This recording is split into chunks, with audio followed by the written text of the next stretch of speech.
Good evening, guys. A very good evening to all of you. Welcome to another amazing session of the series Bark Mock Interviews, Bark and NPCIL Mock Interview.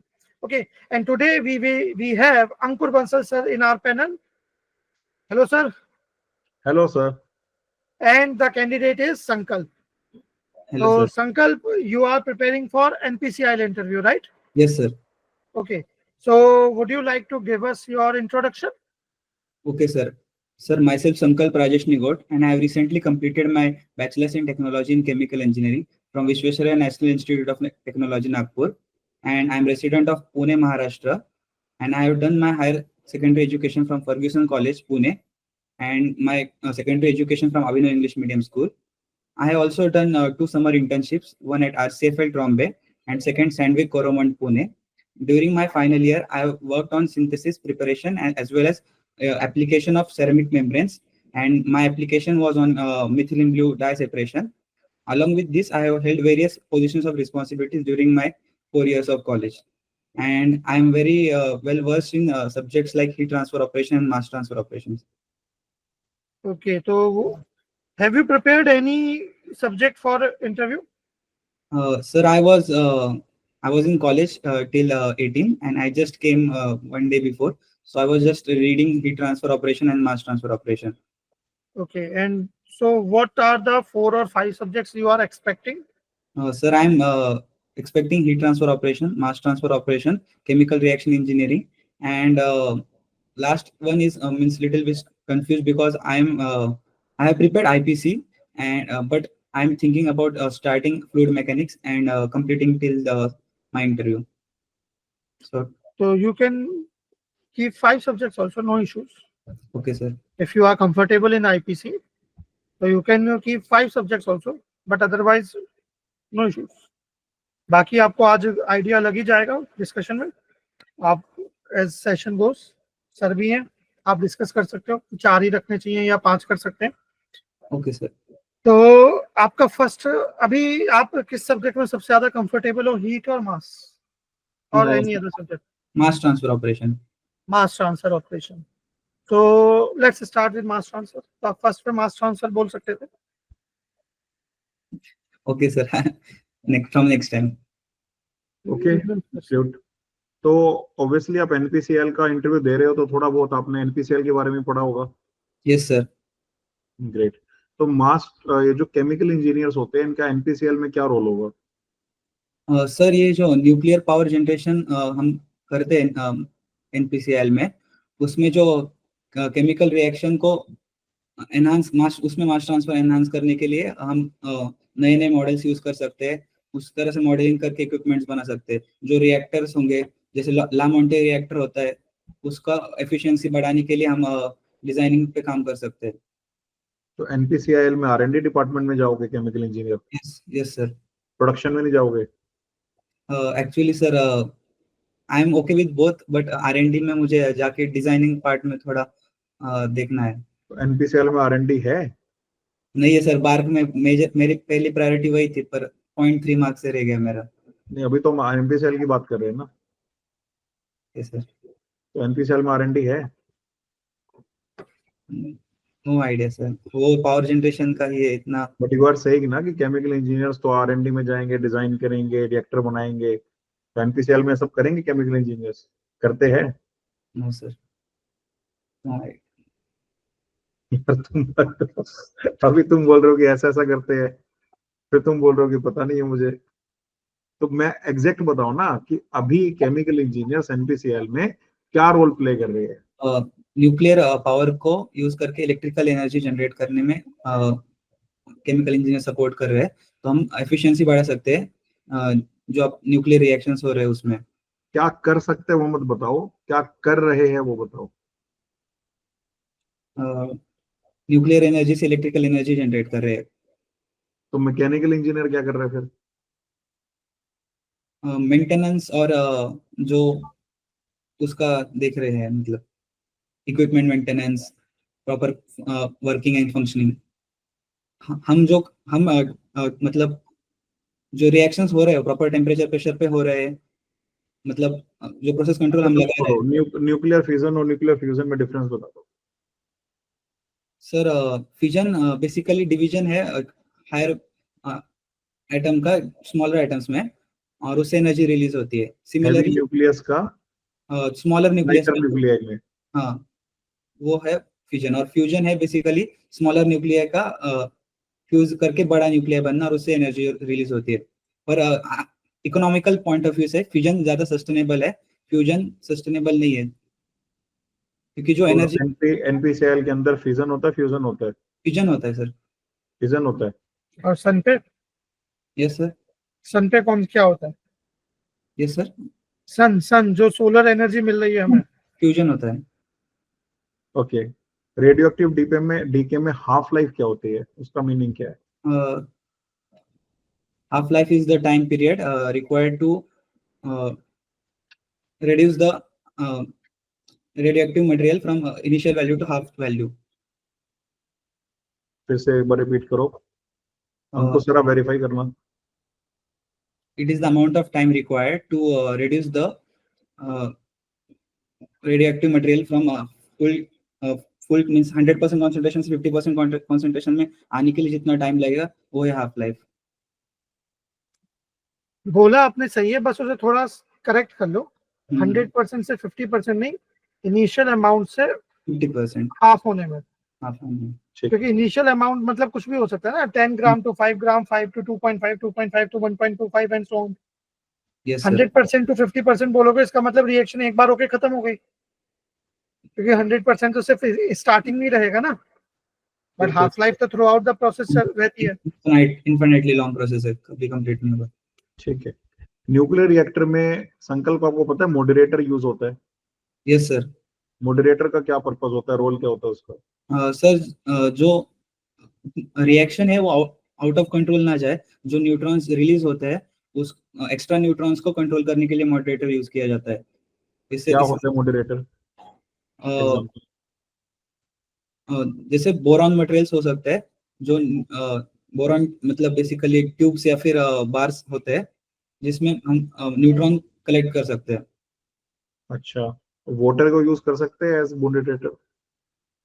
Yes sir, DTO use होता है as a moderator. Graphite को use कर सकते हैं?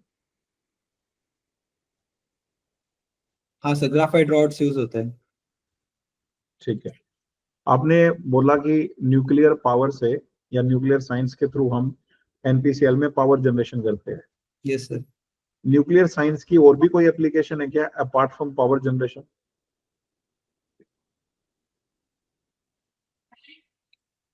Sir basically हम nuclear weapons बना सकते हैं उससे, ठीक है। जो हमें डिफेंस में कंट्रीब्यूट करेगा। ठीक है। ये आपने अच्छी लाइन बोली, डिफेंस में, अटैक में नहीं। Deterrence, in order to create deterrence. ठीक है। और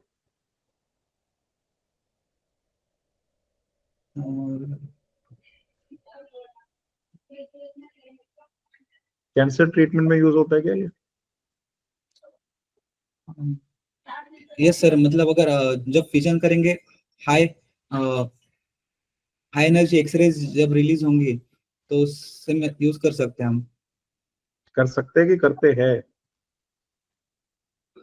इतना सर मेडिकल फील्ड का इतना आइडिया नहीं है, पर एमआरआई और उसमें जो हमने एक इंस्ट्रूमेंटल एनालिटिकल टेक्निक्स प्रोसेस था हमारा सेमेस्टर वाइज में, तो हमने पढ़ा था एक एक्सरेज वगैरह का यूज करके हम इक्विपमेंट रन कर सकते हैं।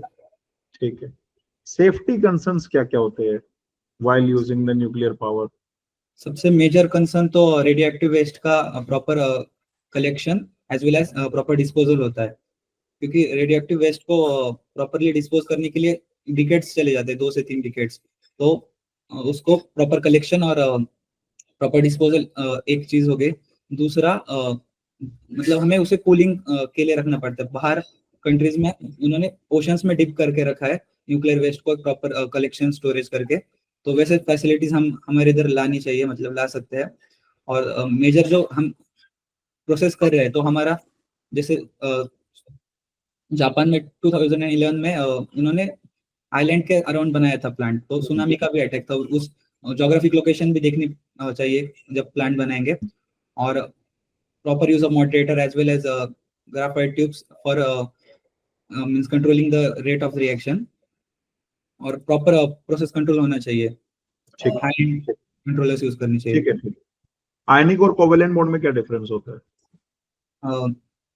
Covalent bond sharing of electron से फॉर्म होता है, where ionic bond directly give and take की वजह से फॉर्म होता है। गिव और एंड टेक की वजह से मतलब मतलब uh, जैसे कि इलेक्ट्रॉन्स का रोल होता है ना कुछ, या भी?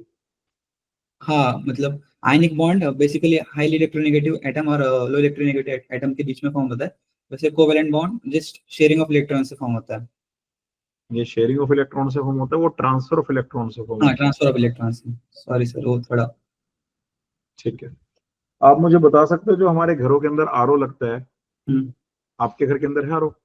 Yes sir, reverse osmosis. उसकी वर्किंग बता सकते हो, क्या क्या होती है? सर सबसे पहले जो हमारा फीड वाटर होता है वो थोड़ा इम्प्योर होता है, डिपेंडिंग अपॉन कॉन्सेंट्रेशन, मतलब लोकेशन टू लोकेशन, सही बात है। पार्टिकल साइज और कॉन्सेंट्रेशन जो होता है उसमें, उसके डिपेंडिंग अपॉन हमारा आरओ में माइक्रो फिल्ट्रेशन होगा, नैनो फिल्ट्रेशन होगा, अल्ट्रा फिल्ट्रेशन होगा या आरओ होगा, वो उस टाइप का हम आरओ खरीदते हैं। तो मोस्टली आरओ रिवर्स ऑस्मोसिस पे ही काम करता है, जो प्रेशर डिफरेंस पे काम करता है। मोस्टली आरओ रिवर्स ऑस्मोसिस पे काम करते हैं, तुम्हारी स्टेटमेंट है।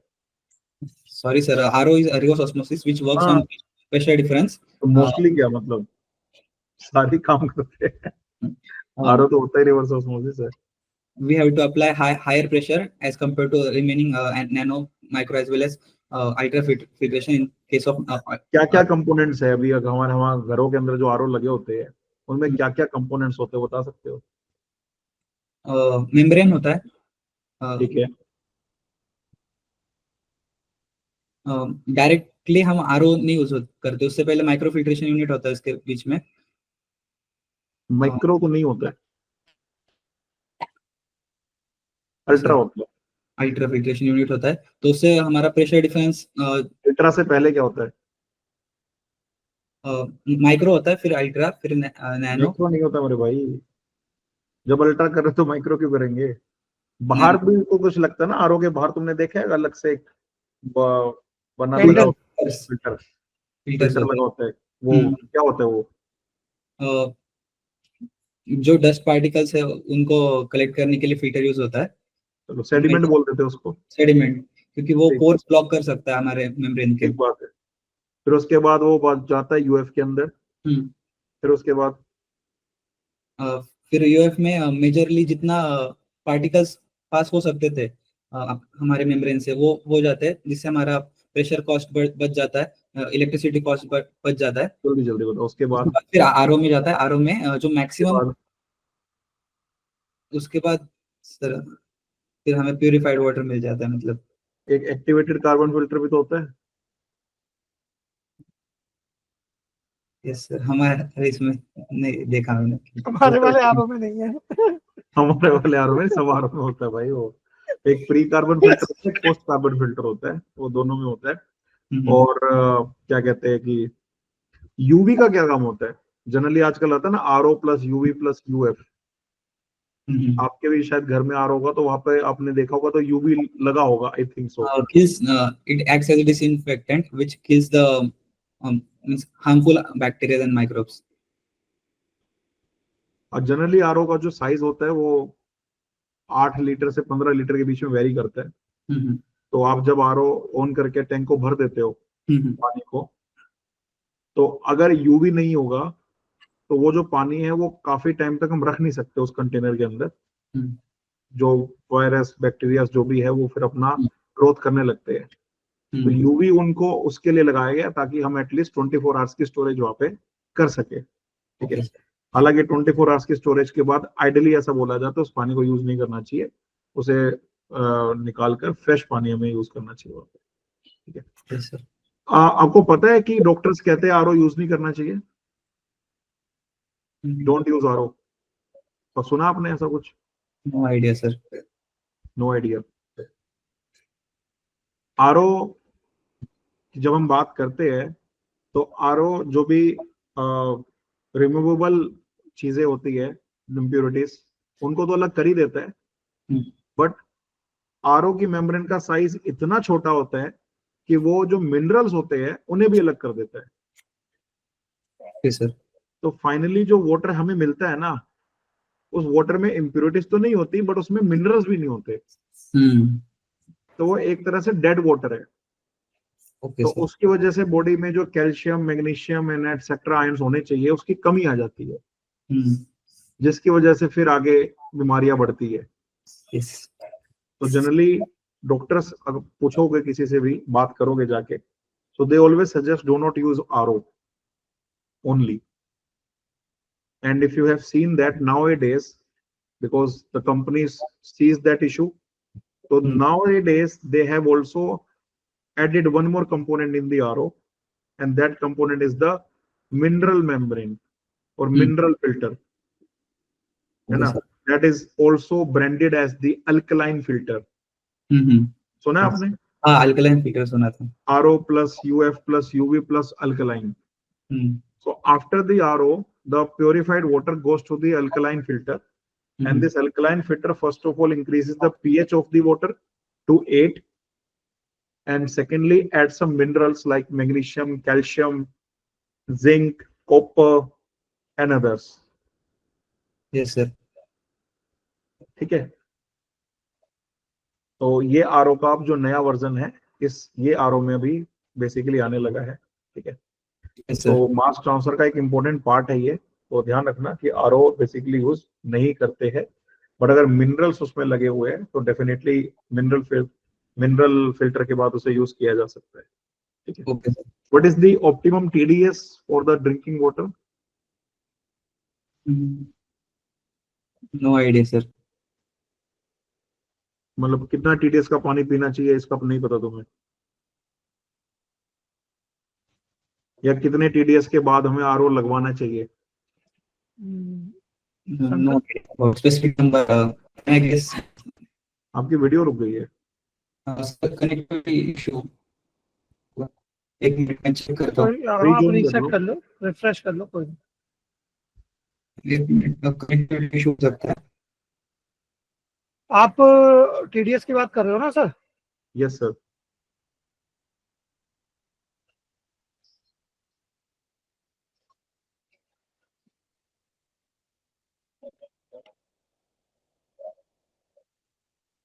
टीडीएस मीटर है? हाँ यहाँ नोएडा में रिक्वायरमेंट है, हर 2 महीने में वो करवाना पड़ता है चेंज, मतलब चेंज कह रहा हूँ। तो कितना टैप वाटर का कितना टीडीएस है सर आपके घर में इस समय? 125 130 है टैप वाटर का? टैप वाटर का तो याद नहीं, पर आरओ वाटर का अराउंड 125 130 के आसपास है। सर आ रहा है अभी ठीक से? हाँ बिल्कुल बिल्कुल आ रहा है, थोड़ा ब्लर आ रहा है, पर ठीक है। हाँ, बारिश की वजह से कनेक्टिविटी इशू है। कोई इशू नहीं, यहाँ पे भी आंधी आई है। ठीक है। संकल्प, मुझे ली चैटले प्रिंसिपल के बारे में बताओ।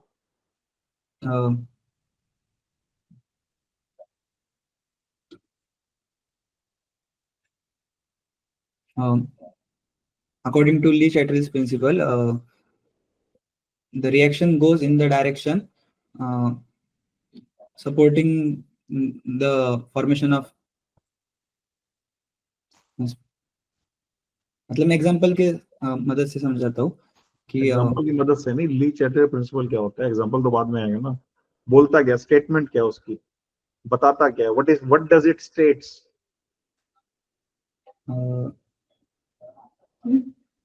according to Lee-Chatterjee's principle, the reaction goes in direction of which supports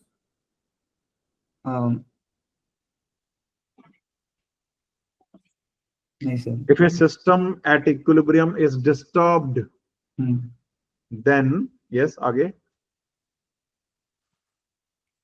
then it goes in direction supporting the equilibrium. Supporting the equilibrium नहीं, to counteract against the disturbance, so that it can again achieve the equilibrium. ठीक है, तो क्या होता है लीचर principal के अंदर?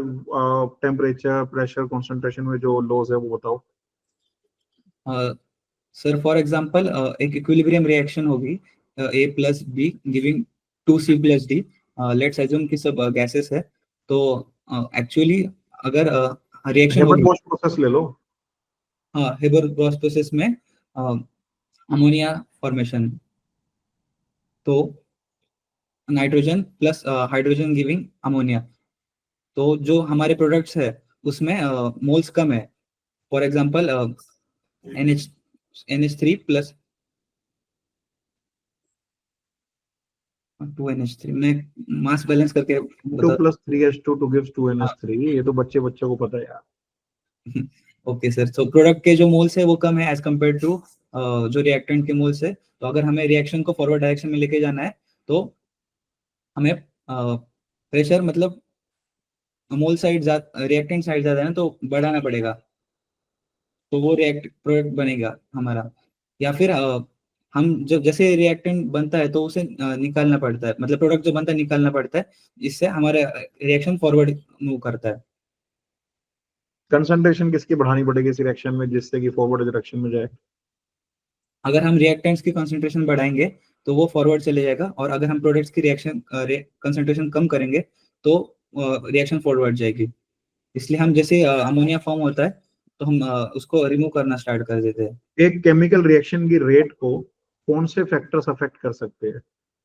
Sir temperature, pressure, catalyst, as well as the concentration of reactants taken, और or order of reaction. Order of reaction, ठीक है। और सबसे इंपॉर्टेंट तो भूल ही गए तुम।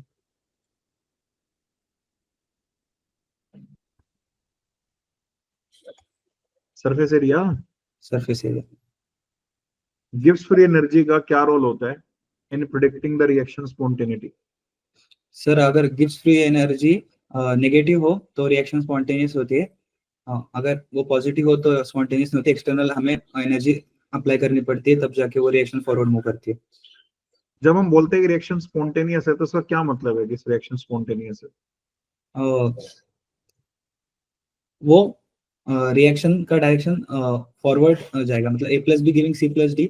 हम स्पॉन्टेनियस तब बोल सकते हैं जब C+D हमारा फॉर्म हो without any external energy provide करे बिना। एक बार रिपीट करो, हमको सर वेरीफाई करना। Reaction is spontaneous when we can say it moves in a particular direction irreversibly without any need of external energy.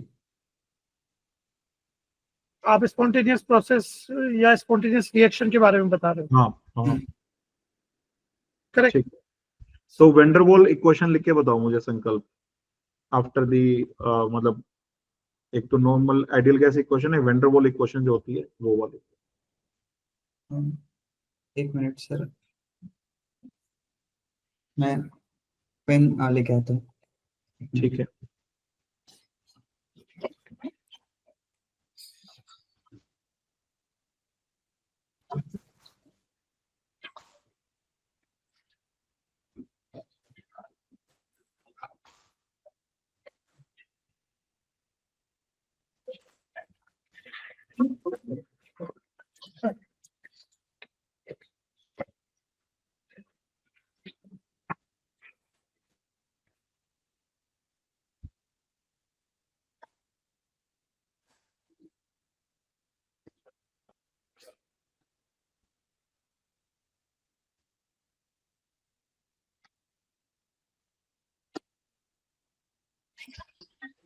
Sir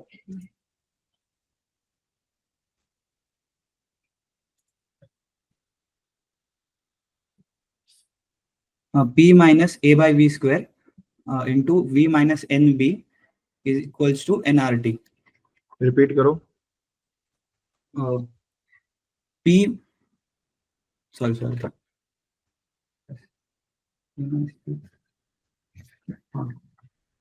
P plus A by V square into V minus NB is equals to nRT. गलत है, it's wrong. एक term रह गई बस तुम्हारी। अगर आप n को इंक्लूड कर रहे हो तो अच्छे से इंक्लूड करो। प्रेशर में देखो, प्रेशर वाले टर्म में एक चीज, और देखो क्या रहेगा तुम्हारा। बाकी ठीक है, वॉल्यूम वाला और वो प्रेशर वाला देखो करेक्शन। एक क्वेश्चन दिखाओ एक बार आप। P plus A by V square into V आपने minus, जो n है वो नंबर ऑफ मोल्स रिप्रेजेंट कर रहे हैं या हाँ, number of molecules? number of moles. Moles. तो second error, first error is आपने जो v माइनस एन बी है वो v माइनस एन बी नहीं, एन वी माइनस बी होगा Okay, sir. If v is the molar volume. और फिर वही n फर्स्ट टर्म में नीचे v के साथ एन वी का होल स्क्वायर बन जाएगा। Okay, sir.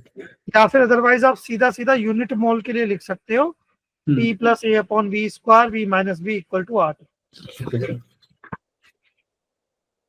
ऐसी गलती करोगे वो पूरी बिल्डिंग उठा के तुम्हारे सिर पे मार देंगे कि सब कुछ बढ़िया बताया, लास्ट में ऐसी मिस्टेक कर रहे हो। Sorry, sir. Born Haber cycle सुनिए तुमने? Born Haber cycle, Von Haber cycle. Cycle cycle Born Haber cycle lattice energy calculate करने में यूज होती है। Von Haber cycle. That is. नहीं सर, नहीं सुना। नर्स्टिक क्वेश्चन सुनिए तुमने इलेक्ट्रोकेमिस्ट्री में? Yes sir, नर्स इक्वेशन सुनिए। बताओ।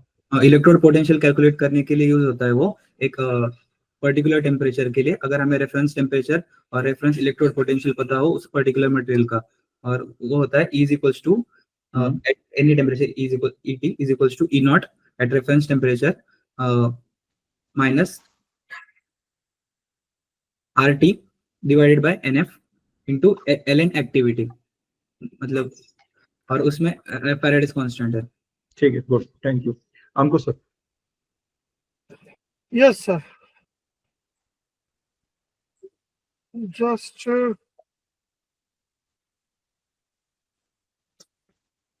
आपने ह्यूमिडिफिकेशन वगैरह पढ़ा है? Yes sir. ओके, तो आप मुझे ये बता सकते हो रिलेटिव ह्यूमिडिटी क्या होती है?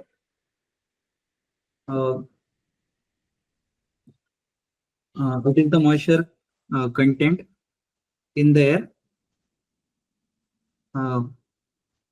with respect to saturated air? Okay, and what is adiabatic cooling? Adiabatic saturation temperature, adiabatic cooling. I'm confused. Adiabatic cooling. The process of cooling takes place when at adiabatic conditions. That it means that even though cooling takes place in the system, but the energy is not transferred to the surroundings. Okay. Psychrometric chart पता है आपको क्या होता है? Yes sir. तो अगर मैं आपको साइक्रोमेट्रिक चार्ट दूं किसी पॉइंट के साथ, तो आप मुझे बता सकते हो how adiabatic cooling, how point will shift as along the adiabatic cooling? Yes sir. लो, ये रहा आपके सामने साइक्रोमेट्रिक चार्ट, दिख गया? Yes sir. अब यहाँ पे बस मुझे एक सेकंड दो, मैं आपको पॉइंट भी दे देता हूँ।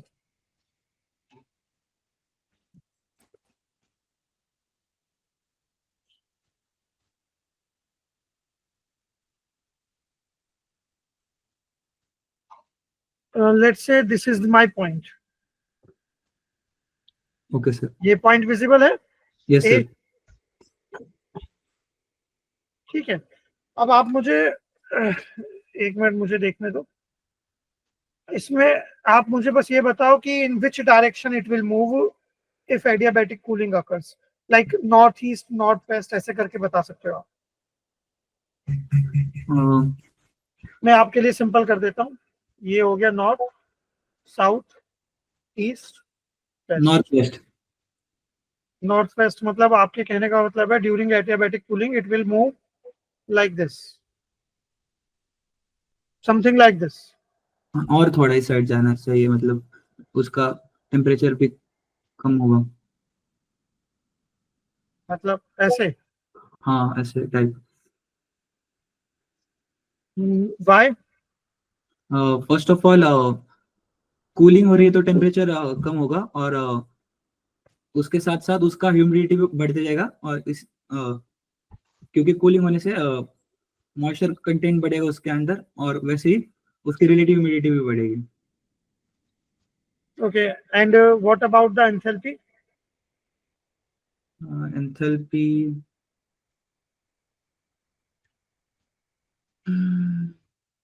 हाँ, it will release enthalpy, so enthalpy भी कम होगी। Enthalpy will वो वो रिलीज करेगा हीट, इसलिए एंथैल्पी भी कम होगी। decrease होगी। हाँ। ओके, तो आपने तो ये मुझसे कांस्टेंट एंथैल्पी लाइन पे बनवाया है, नहीं सर, थोड़ा मतलब मैं ये कहा था कि इस साइड मतलब और थोड़ी, नीचे करूं इसे? हाँ और नीचे। मतलब फिर तो एक तरह से हॉरिजॉन्टल लाइन हो जाएगी ना। 45 डिग्री एंगल पे थोड़ा उससे नीचे ले सकते हैं हम, मतलब जो इनिशियली उसका येलो पॉइंट पे था ना, मतलब अच्छा, उसी बस ये बता दो इसका एंथैल्पी वेट बल्ब टेम्परेचर क्या होगा, कांस्टेंट या डिक्रीज करेगा, इंक्रीज होगा during adiabatic cooling? Wettable temperature, yes, wet bulb temperature. हाँ उतना ही रहेगा, अगर नहीं डिक्रीज करेगा।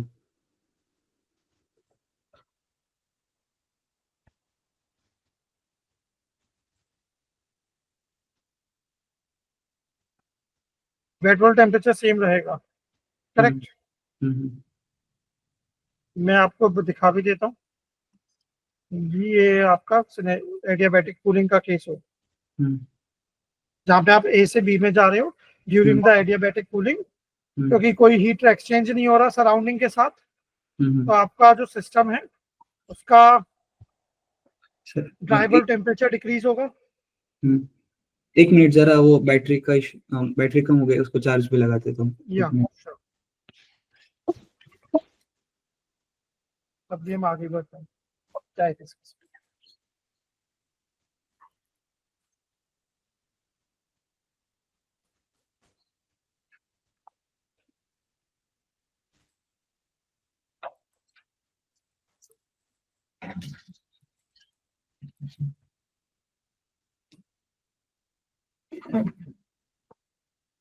आप मुझे,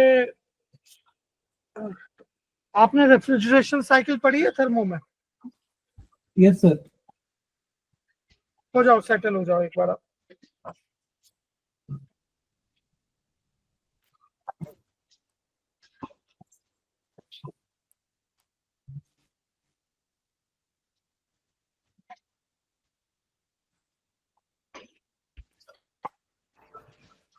अभी जस्ट कॉलेज से घर आए हो कल, तो उसके वजह से थोड़ा इश्यू हो रहा है कोई सबसे। इशू नहीं, कोई इशू नहीं। Sorted. Yes sir. In thermodynamics, have you studied refrigeration cycle? Yes sir. Okay, so can you tell me the difference between air coolers and air conditioners based on the working principle?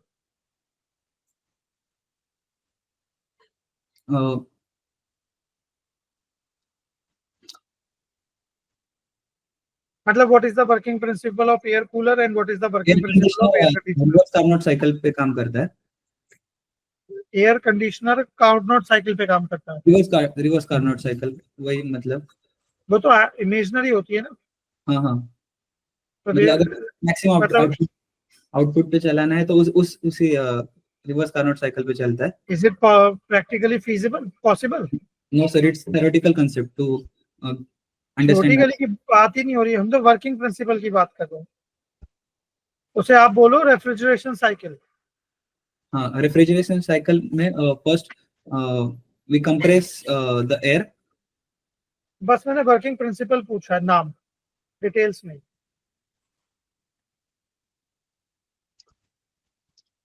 ये refrigeration cycle is fine. Similarly air cooler का working principle बता दो। Cooling tower पढ़ा है? हाँ, उसका क्या होता है? Convectional cooling. Sorry, convectional cooling. Conventional?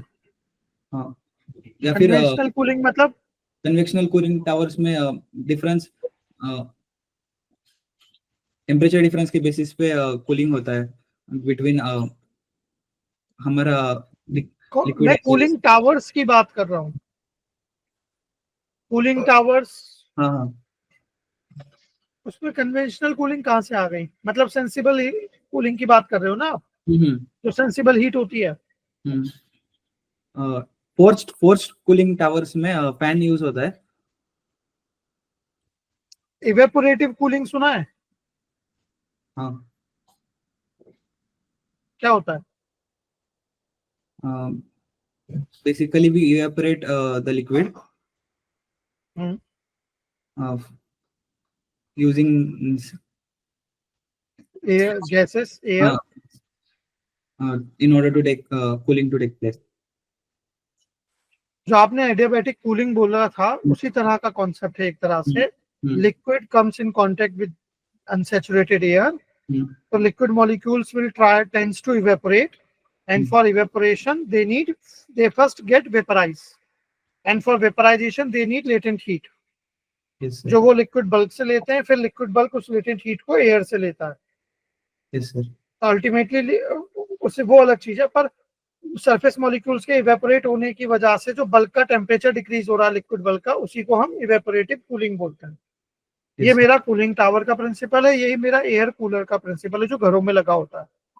उनमें होते हैं ना वो पैड्स होते हैं जिनमें Yes. वाटर पास होता है, बस इतना सा डिफरेंस है। अब इसमें आप मुझे ये बताओ, एयर कंडीशनर के केस में ह्यूमिडिटी इंक्रीज होगी या डिक्रीज होगी? क्या होती है? सोचकर आराम से सोच लो, विजुलाइज कर लो।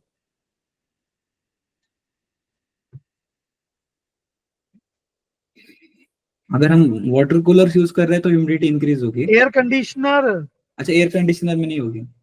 उसमें ह्यूमिडिटी क्या होती है? Increase, decrease, constant, what? Constant. Okay, तो एयर कंडीशनर में मेरा इनपुट क्या होता है overall in general? What is the input? Coolant use करते हैं हम। इनपुट इलेक्ट्रिसिटी, हाँ। और कुछ होता है इनपुट? नहीं। आउटपुट क्या क्या होता है? पानी निकलता है, तो पानी कहां से आया?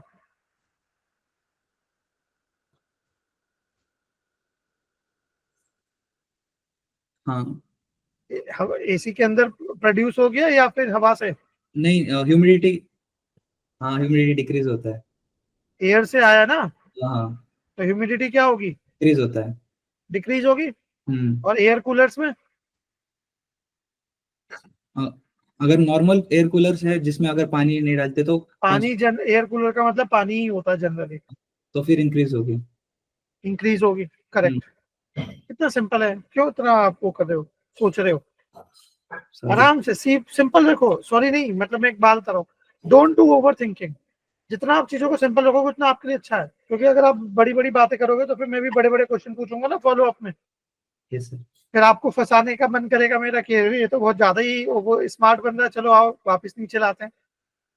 पैनल ऐसे ही होता है पैनल का, इसलिए आप जितना इजी रखोगे उनके लिए सिंपल, उतना आपके लिए अच्छा है। ठीक है, Yes, sir. बाकी मैं फीडबैक तो मैं बाद में भी दूंगा, पर एक चीज मैं अभी बोलना चाहूंगा आपको, कंटिन्यू कर रहे हैं। आपकी ये चीज बहुत अच्छी लग रही है मुझे कि आपका एक स्माइलिंग फेस है और आप हर क्वेश्चन को पॉजिटिवली आंसर कर रहे हो और चीजों को अच्छे से टैकल कर रहे हो। ठीक है, तो इसे मेंटेन रखना। बिल्कुल सर। चलो अब वापस आते हैं टॉपिक पर। तो आपने भी एफएम प्रिपेयर किया है? नहीं सर, एफएम अभी नहीं प्रिपेयर हुआ मेरे से। और सीआरई? हाँ, सीआरई किया है थोड़ा। थोड़ा, चलो कोई नहीं, कर लेना। तो फिर आप एफएम और सीआरई में, एफएम में स्पेशली जो प्रॉपर्टीज ऑफ फ्लूइड है चैप्टर में, टाइप्स ऑफ फ्लूइड्स, और जो आपके फ्लूइड डायनेमिक्स में मेन प्रिंसिपल्स आ जाते हैं, नेवियर स्टोक्स, बर्नौली, हैगन-पोस्टली, ये सब, आयलर्स इक्वेशन ऑफ मोशन और पंप्स एंड बाउंड्री लेयर, इतना पार्ट जरूर कर लेना। Okay sir. फर्स्ट प्रायोरिटी पे, और उनके कॉन्सेप्ट को ट्राई करना जब पढ़ोगे कि रियल लाइफ एग्जांपल्स के साथ पढ़ो, ताकि उन्हें कनेक्ट करना इजी हो। Yes sir. ठीक है, एंड डायमेंशनलेस नंबर्स तो करने ही हैं सभी सब्जेक्ट्स में अच्छे से। सीआरई में बात करें तो सीआरई में जो आपके नोट्स में चीजें होंगी, गेट के लिए पढ़ा होगा आपने, तो उन्हीं नोट्स को पढ़ना और उन टॉपिक्स को एक बार बुक्स में भी देख लेना। Yes, sir. आप रिएक्शन काइनेटिक्स के लिए जेएम स्मिथ फॉलो कर सकते हो, सीआरई की भी जेएम स्मिथ आती है, और रिएक्टर्स के लिए मार्टिन शमल, उनकी पीडीएफ आपको मिल जाएंगी, नहीं तो आप मुझे मैसेज कर देना, मैं शेयर कर दूंगा। Okay, sir. ठीक है, तो वो ज्यादा बेटर है, मतलब लेवेनिस्पर फॉगलर से ज्यादा अच्छी बुक्स है वो, सम अंडरस्टैंडिंग और कोरिलेशन करने के लिए। बाकी आपको पता ही है, लेवेनिस्पर या फॉगलर, बाकी चीजों के लिए कोई भी ले लो, एक ही बात है। सर और एक डाउट था, जैसे आप मास ट्रांसफर और हीट ट्रांसफर को रिलेट कर पा रहे थे डेली लाइफ एप्लीकेशन, मैं तो अभी थर्मो और एफएम को भी रिलेट करता, पर सीआरई को कैसे मतलब करे? और थर्मो। सीआरई क्यों नहीं कर सकते? अब आपसे सर ने स्टार्टिंग में ही न्यूक्लियर रिएक्टर्स की बात की थी, सर आगे पहुंच गए थोड़ा फंडामेंटल्स में, बेसिक में, half life and all, nuclear fission fusion. अब वो ultimately that is a reaction, yes sir. Reaction means reactor, तो उसकी तो डिजाइनिंग हो ही रही है। तो न्यूक्लियर रिएक्टर्स की डिजाइनिंग में सीआरई का क्या रोल है? एक प्रोसेस होती है प्यूरेक्स प्रोसेस, PUREX, यस सर। ठीक है, वो देखना आप समझ जाओगे। ऐसे फिर आता है मास ट्रांसफर में डिस्टिलेशन। डिस्टिलेशन में आप, सर ने फ्लडिंग की बात की थी आपसे, यस सर। फ्लडिंग में इसके अलावा एंट्रेनमेंट भी होता है, वीपिंग भी होती है, फाउलिंग भी होती है। तो जो एंट्रेनमेंट है, एंट्रेनमेंट की और फ्लडिंग की जब बात होती है तो वहां पे फ्राउडे नंबर भी पिक्चर में आ जाता है। तो अगर उन्हें रिलेट करना होगा तो वो कुछ भी रिलेट कर सकते हैं, इसलिए मैंने आपको बोला ना कि चीजों को सिंपल रखना। Okay sir. ठीक है, बाकी हम सेशन ले ही रहे हैं, मैं भी यूट्यूब पे सेशन ले रहा हूँ ऑलमोस्ट एवरी वीक, कुछ इस तरह के कॉन्सेप्ट्स के लेकर। बार्क और एनपीसीआई के कल भी एक सेशन है, कल तो मैं सीएसटीआर के बारे में बताने वाला हूँ, उसकी process designing, impeller and everything, उनका साइज वगैरह कैसे कैलकुलेट करना। तो आप वो सेशंस भी देख सकते हो, बाकी बच्चों के इंटरव्यूज तो देखने ही है, यस सर। आपको उससे भी आइडिया लगेगा। नहीं सर, बहुत हेल्प हुआ आज, बेसिक्स थोड़े बहुत करने पड़ेंगे रिवाइज, कुछ मेरे बेसिक्स रिवाइज नहीं है। हाँ, तो आपका भी जैसे आपने बोला अभी आपने 2 सब्जेक्ट स्टार्ट किए हैं, बाकी और करोगे। तो जैसे जैसे अभी आपने सेशन दी, अभी इंटरव्यू आज आपने दिया, भले ही आपके 100% प्रिपरेशन नहीं थी पूरे 4 सब्जेक्ट की, बट आपको एक आइडिया मिल गया होगा कि अब मुझे अगले 20 दिन क्या करना है। Yes sir. है ना? वहीं अगर आप सोचते रहते मैं क्या करूं या कंप्लीट होने के बाद करूंगा, तो उस समय तक तो फिर लेट हो जाता ना।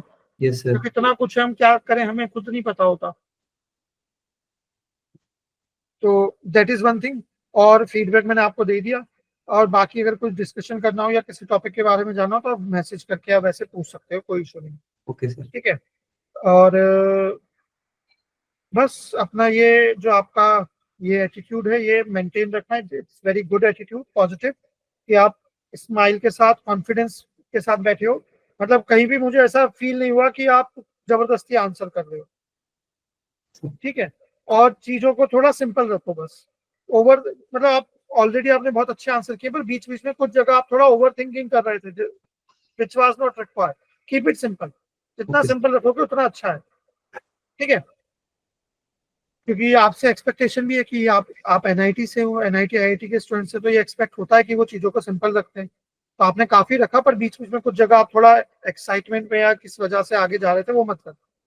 Yes sir, sure sir, next time ध्यान रखूंगा। नेक्स्ट टाइम नहीं, इंटरव्यू में ध्यान रखना है। Yes sir. और वही आपका बस, फिर नेक्स्ट टाइम तो आप मिठाई के डिब्बे के साथ मिलना चाहिए कि सर ये लो, हो गया मेरा। हाँ सर। तो नेक्स्ट टाइम क्यों? ठीक है, तो ये मेरा फीडबैक था। बाकी सर, बिल्कुल सर। तो सबसे पहली बात तो जैसे एनपीसीएल के हम इंटरव्यू की बात कर रहे हैं, तो एनपीसीएल के इंटरव्यू में कन्वेंशनल बीएआरसी इंटरव्यू की तरह, आवाज आ रही है मेरी? Yes sir. अब वॉइस आ रही सर, वीडियो थोड़ा ब्लर आ रहा है? या ठीक है चलेगा। तो बीआरसी इंटरव्यू की तरह कन्वेंशनल ऐसा नहीं कि 5 सब्जेक्ट में से ही आपसे पूछा जाएगा। एनपीसीएल में ऑब्वियसली आपके इंजीनियरिंग के जो सब्जेक्ट्स है, अपार्ट फ्रॉम जो हमारे 12 सब्जेक्ट गेट में होते हैं, उनके अलावा भी थोड़ा बहुत उनसे कुछ पूछा जा सकता है।